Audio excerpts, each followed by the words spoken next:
आज की इस वीडियो में हम एक और प्रोग्राम बनाएंगे इफ़ एल्स का यूज़ करके, जिससे इफ़ एल्स से रिलेटेड जो भी कॉन्सेप्ट है हमारे क्लियर हो जाएंगे।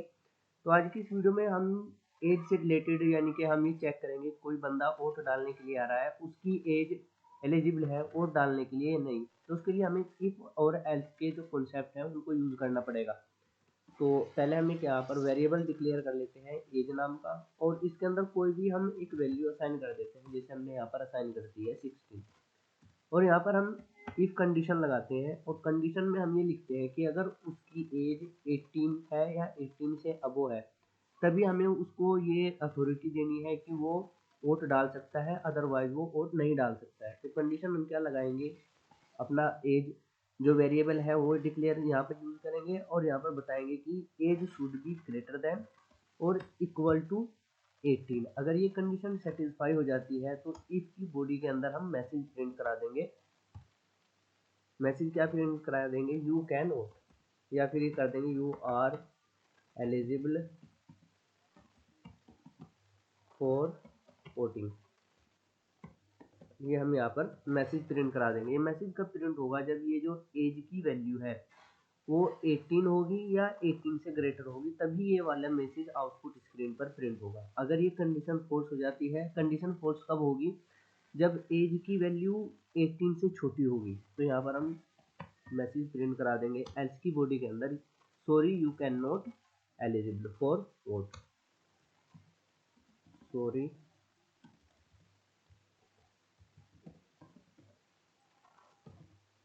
You are not eligible for vote.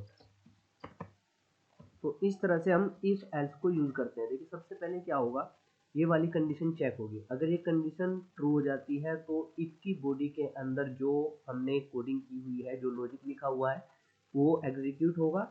अगर ये कंडीशन फॉल्स हो जाती है तो जो इफ की बॉडी के अंदर हमने कोडिंग की है, लॉजिक लिखा हुआ है, वो एग्जीक्यूट नहीं होगा। एल्स की बॉडी के अंदर जो भी हमने लॉजिक लिखा हुआ है वो एग्जीक्यूट होगा, लेकिन दोनों में से केवल एक ही होगा। ये डिपेंड करता है कंडीशन के ऊपर। तो देखिए यहाँ पर हमने फिलहाल एज कितनी ली है, 16 ली है, तो ये कंडीशन फॉल्स हो जाएगी, क्योंकि जो एज की वैल्यू है वो 18 से कम है। तो यहाँ पर हम इसको प्रोग्राम को रन करते हैं, देखते हैं आउटपुट हमारा एज एक्सपेक्टेड आता है या नहीं।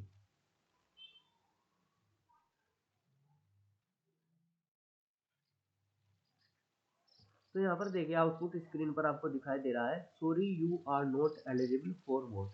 ये क्यों आ रहा है, क्योंकि जो यहाँ पर एज की वैल्यू है वो 18 से कम है, तो इसीलिए ये आउटपुट हमको मिल रहा है। चलिए यहाँ पर हम एज की वैल्यू को चेंज कर देते हैं। यहाँ पर हम अब की बार ले लेते हैं 21।